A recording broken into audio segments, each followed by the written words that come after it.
Maybe I was even depressed before then, but I didn't know what it was called. Guys, you're not taking my mental health seriously. Go back and go and check dictionary. It can be frustrating dealing with somebody that is different. Mental health is not madness.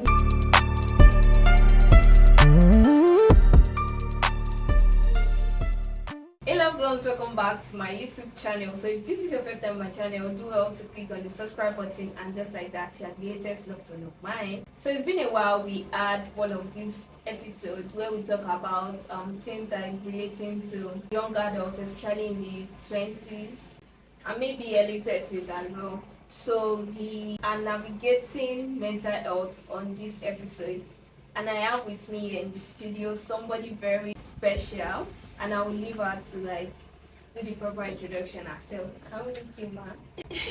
Please say ma. Hi guys, my name is Adebisi and I, aka Adebisi. I'm a makeup artist. I'm also a emotional mental health advocate.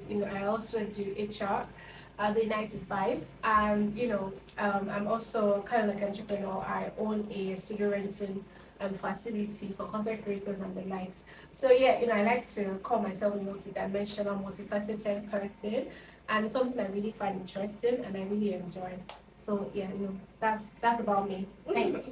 Well, you guys, I would like to insert in her speech that she is a very excellent multi-dimensional person.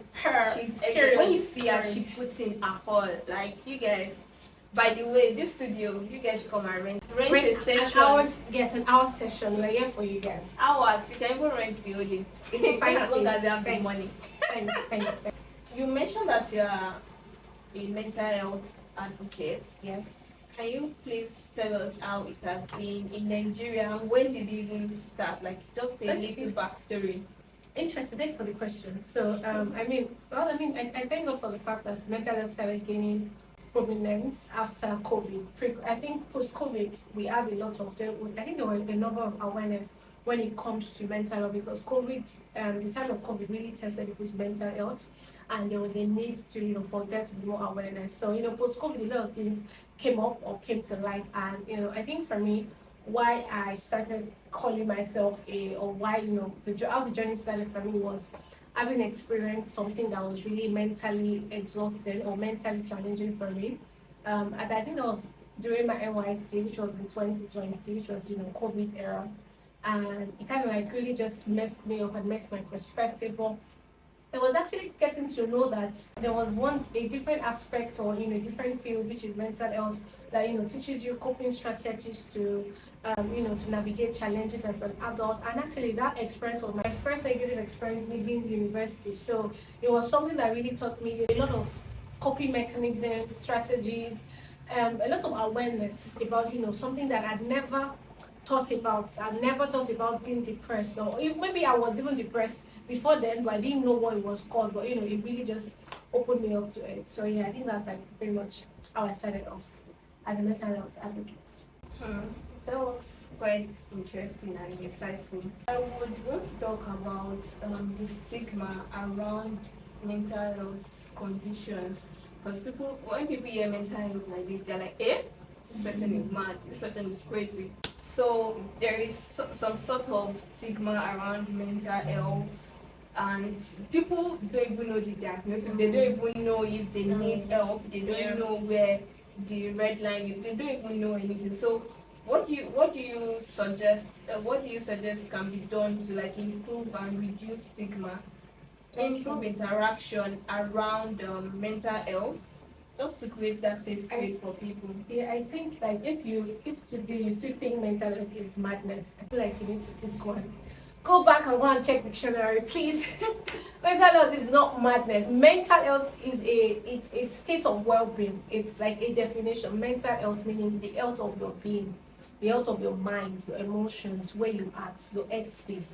It has nothing to do. Mental illness, by the way, now constitute different things. Like maybe you can then be like, oh, somebody's bipolar, somebody's autistic, those kind of things. That's like mental illnesses, mental challenges, mental health challenges. But mental health, just saying it doesn't have anything to do with madness. Everybody, the same with it's like another aspect of health, physical health, emotional health. and everybody needs, should be aware of their mental health at time. Has nothing to do with madness. So when it comes to stigma, I feel like the stigma is sometimes from ignorance. Not ignorance in a bad way or in a way that is insulting, but the fact that we're not just aware, we're not exposed to mental health is just mental health, like a state of your mind, a state of your well-being part time. When people stigmatize you for example, for the silliest thing, maybe for being asthmatic.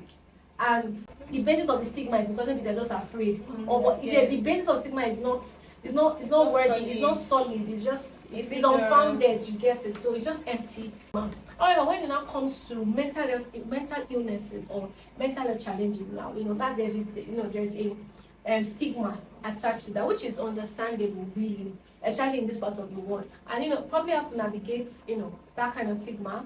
Well, it's just accepting it for what it is. Depression, anxiety are like the more popular and the more common ones, and there is a lot of there can be stigma attached to it as well. But I think it's just accepting the situation for what it is and finding help.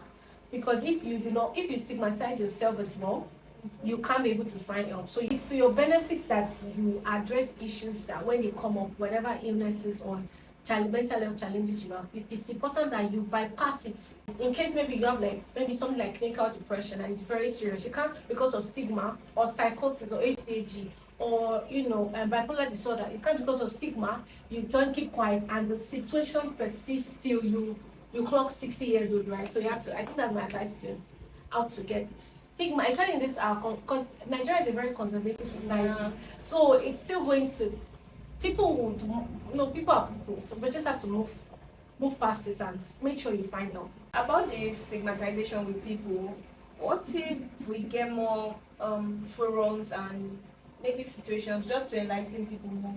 From 2020, from the COVID year, we are better as a society. Not that I think we're in the beginning stage of what it is to probably fight on the stigma, but it's still really very minimal. It's still like pregnancy stage, like the fetal stage. For the society, how can we improve the ignorance and the stigmatization? Well, aside from people shying away from their reality, their mental health reality, like how can we improve the society? What do you suggest people do? I think for one, that's a very interesting question actually, and it's something that really used to rant about on my personal, maybe my WhatsApp story or maybe on Twitter. But I feel like people need to be more empathetic and understanding, number one, as a society. I feel like there needs to be more understanding of different type of expressions. In mental health world, there are two types of classifications. There are the neurotypicals, there are neurodivergent, right? Neurotypicals are people that they know how to emotionally regulate themselves before even being, they didn't have to teach them, but it just came by. It's natural to them. They know how to problem solve. They know how to handle their emotions better. They are fast in making decisions. They are just, people that are normal, really. However, neurodivergent are people that, are kind of different from the norm, from what is normal. Especially people that fall under that are people that are autistic. And autism has different variations. There are people that are non-verbal, people that are verbal, people that, that they are autistic, but, they are autistic and, very subtle. And only people that have ADHD as well, which is, attention deficiency hyperactive disorder. There are also, people that the people that fall into it and they do things a bit different from the norm. They require more support and more help from people because they're different from you because we live in a society where these things are not, we don't know these things, we don't know this kind of people.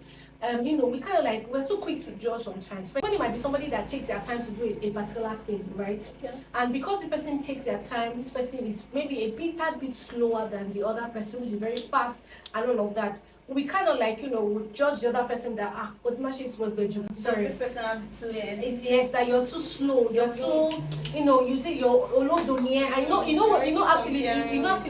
in schools, students needed, there are people that also what's the word?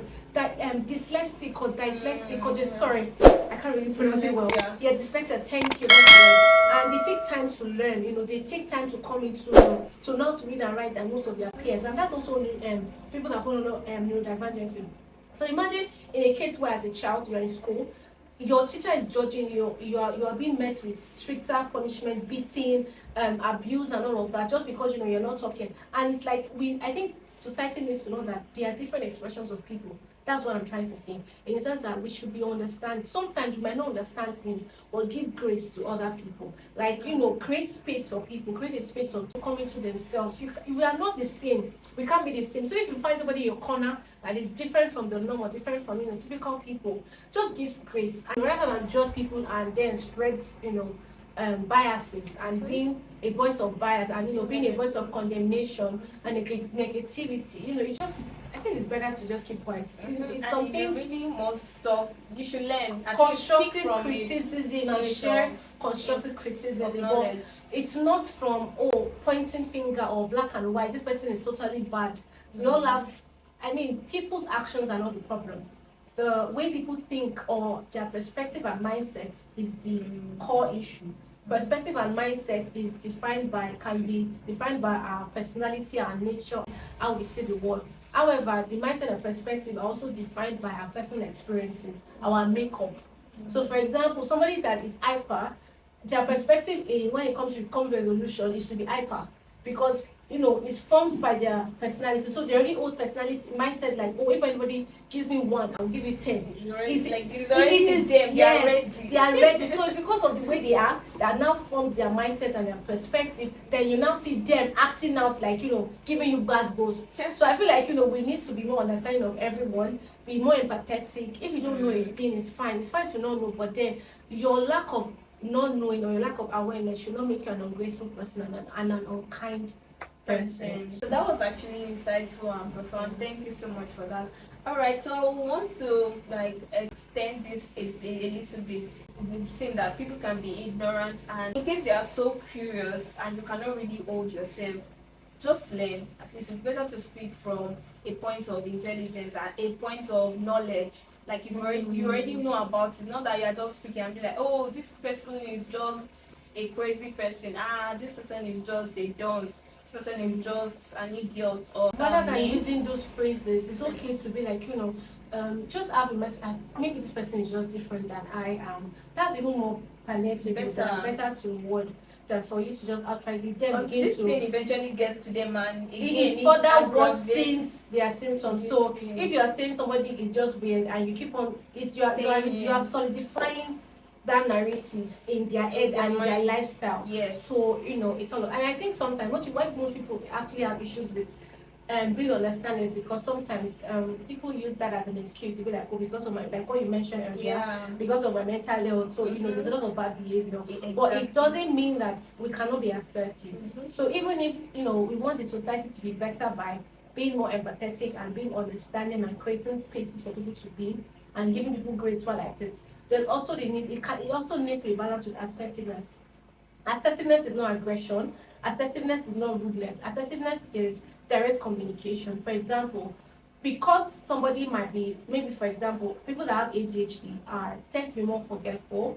They can, they know they do well with chaos, but that does not mean that whatever they do doesn't have impact with other people. So, for example, you might forget to turn in a work on behalf of your team at work. It affects the output of your team. Or even in school, you might forget to do a certain thing, but it's affecting you, or maybe it affected your team members, or in a group of students, with a group of young people who are like maybe on a project work or anything. Also, people that are suffering from ADHD are actually they battle along with with being punctual. So, and that has an effect with other people as well. But that doesn't mean that when you see people do kind of thing, you will not, be assertive. That they need the assertiveness because some people don't know the implication of, the effect of what it does to the other party. Because it's normal to them. It's normal to them to be late. So it's their way of life. So they might not see it as a problem. But to you, it's a big deal if somebody is late. So how to balance it is, effective directly communicating that, I think, I appreciate when people are punctual because it helps me to, just helping them to see from your perspective too. Because something about neurodivergence that I've seen, that I've noticed personally as myself, is they can be a form of narrow, like the way their thinking is like this. It's straight. And it's very also particular with people that are quite autistic. You will notice that, you have to teach emotional sensitivity or emotional intelligence to that part of those people like that as such. So it helps them being assertive in a way that it's constructive criticism helps them to be aware that this is the impact of their actions. They need to work on it. So you're not just understanding and you are not effectively solving maybe the problem, but you're also helping them and pointing their attention to, oh, this is a problem, oh, not, attacking them like it's oh, okay, you're a mean person, you're an evil person, and all of that. Just I think that's just what I would just like to add. Yeah, makes sense. Okay, so now that we've gotten out of the way that okay, being assertive can actually help this, but sometimes it might not help. We can't deny that fact. It can be frustrating dealing with somebody that is different from what you are used to. Kind of understandable that people are ignorant and they tend to like not to be ignorant, they just don't even want to even let it be. They just feel like you are lazy or you are this. Maybe you are intentionally doing it. So much for that answer. And I think it's also important to know effective strategies that people can employ to like work better with their mind, on their mental health, just to like protect your space. One of my favorite quotes from that I really like, that really helps answer this question, is from Socrates, which is to know thyself is the beginning of wisdom. So I think the first step is to be very self-aware about your person, your personality type, your expressions. Very important. You must know your expressions. Know the kind of what are your expressions? What are you known for? What are the things that how do you your emotions, what emotions are popular to you in your headspace, or what emotions do you feel most times? So it will help you to navigate it. For example, some people are more anxious prone. They battle more with anxiety. So you need to be aware that, okay, I usually battle with anxious emotions. So this is something that is unique to me. So it will help you that, oh, when there's any stressful situation, you already know that anxiety will be the next emotion that will flow. So you would already like sense it and make sure that, okay, how do I navigate? I don't want to be anxious, because really sometimes when maybe I'm having some issues with person, I'm like, I don't have the time for this. Like maybe something happened and maybe it's making me feel depressed. I'm like, I don't have the time to be depressed. Like there's so many things to be done. Like, so I have to intentionally navigate and make sure that, oh, that depression doesn't eat home, or it doesn't really overwhelm my mind, that it now renders me very useless. Because I have work, I have a 9 to 5, I have businesses or different businesses that I'm really working on, side by side. So I don't have the time to, sometimes. So that already helps me to be like, oh, pardon my Yoruba, I'm such a Yoruba girl, apologies. But I don't have time for this stuff. So it's like I need to effectively, okay, what I do, maybe I'm in the morning, I'll make sure, because my faith is important to me as well, I'll make sure that I will pray, or try to just encourage my being, encourage my soul, my mind with very positive things and everything. So also maybe there are triggers or things that I'm already sensing from afar that will further worsen my whatever I'm feeling. So I'll make sure that I just, maybe for that time, just go off, distance myself for a while, get more strength, and just come back and come and socialize. So the most important thing is to know yourself, know how your emotions journey through you. Very important. Be self-aware. Sit with your person, with your being, with the core of who you are. And then you begin to know yourself, because as a young person, you're going to live in yourself for as long as you're going to exist on this earth. For some of us, we're going to reach 80. For most of us, just name, all of us, amen. For some of us, we are going 120 to be in our body for 60 years, 80 years. So we need to begin to, and quite frankly, from age 18 is when you begin to have the sense, the awareness. You come into such depth of awareness that you must begin to be self-aware from that age. And so you need to know yourself. From knowing yourself, you can then begin to diverse strategies that are unique to you. But however, there are generic ways to better handle your mental health. For example, prioritizing rest, prioritizing moments of rest, eating healthy, making sure that you don't, you identify your triggers on time, and you create boundaries to save and protect you from those triggers before those triggers hit home and before they really destabilize you. So also work-life balance, if you're working, school life balance as well if you're in school, and making sure that, okay, that sometimes you will need to focus on a project. You are reading, you're taking an exam, you have a project at work that requires all your attention. It's fine. And you cannot be having 8 hours of sleep because you're working on a project, or you're having to read back to back. However, when you're done with that phase, make sure that you take time out to rest. Like, you might require 2 weeks on a project where you are not sleeping very well. But after the project has gone, find time to rest. Maybe go on a trip if you have money. People like, people are really, you have money, go on a trip or go somewhere. You're not really financially flamboyant yet to go on a trip. Stay in your house, lock yourself up and sleep, rest, eat, watch movies, whatever it is that makes you feel alive and refreshing again. Please do them. Most importantly, please sleep well. Me, for example, I cannot effectively operate on less than 8 hours sleep. I need my 8 hours sleep complete. I'm sorry.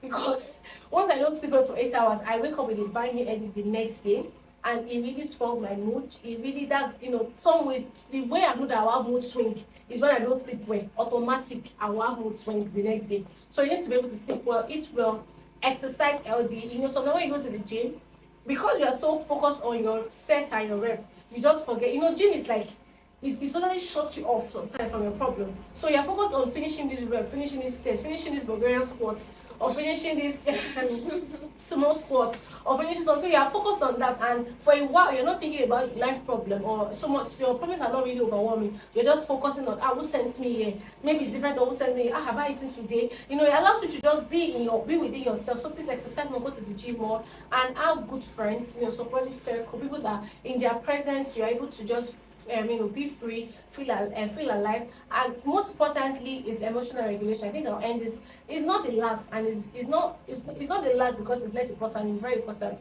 I mentioned it a while back, but it's very important for you guys, for people to be able to emotionally regulate themselves, in a way that that, like I mentioned, that you're an anxious person or one emotion is creeping in.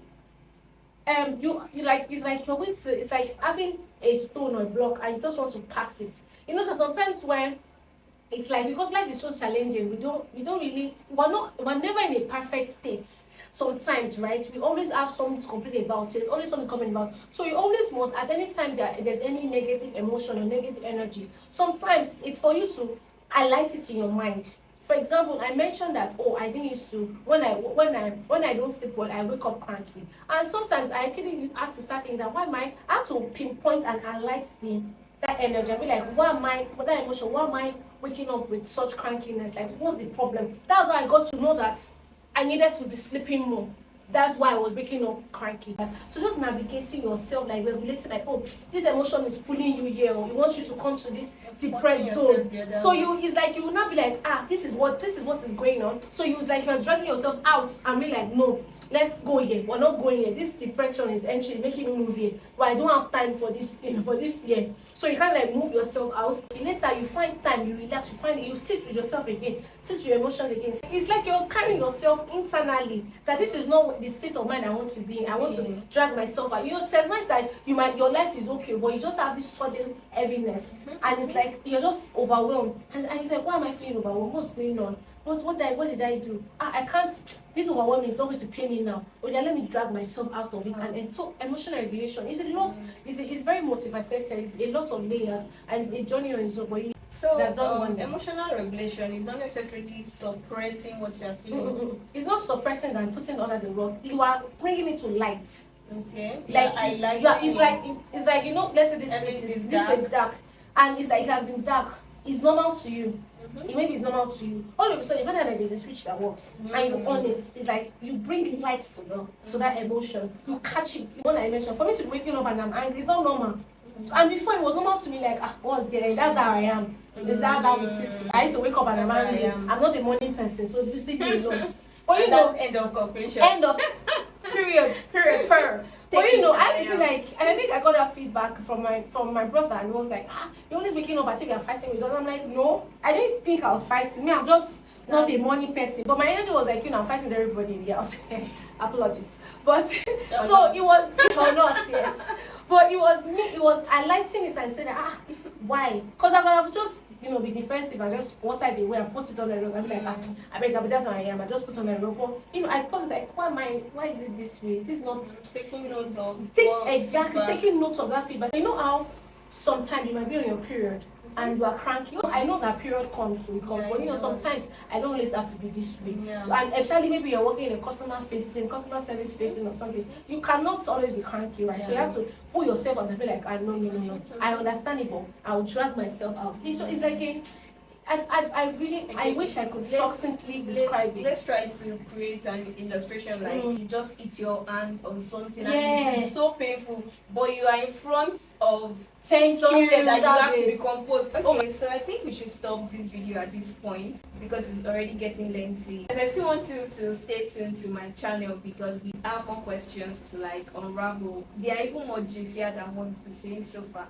So make sure you watch the next episode. And make sure you also watch this video, give your comments, give your thumbs up, like, share, save. If what we have said so far resonates with you, things that I've really spoken to you, please reiterate it in the comment section. Share to us the parts that you like so that we can actually give you more of this kind of videos. You can even ask questions. You can also ask questions. It should be in the comment section. I'll be in comments as well to just answer. So please do also share your comments, like, share, and subscribe to us. Subscribe share with your loved ones, you guys. Thanks. Please help our Let them watch Her. this video. We're trying to be Gen Z. Her. I'm Gen Z, but yeah, but bye. Bye, guys. Thank you so much.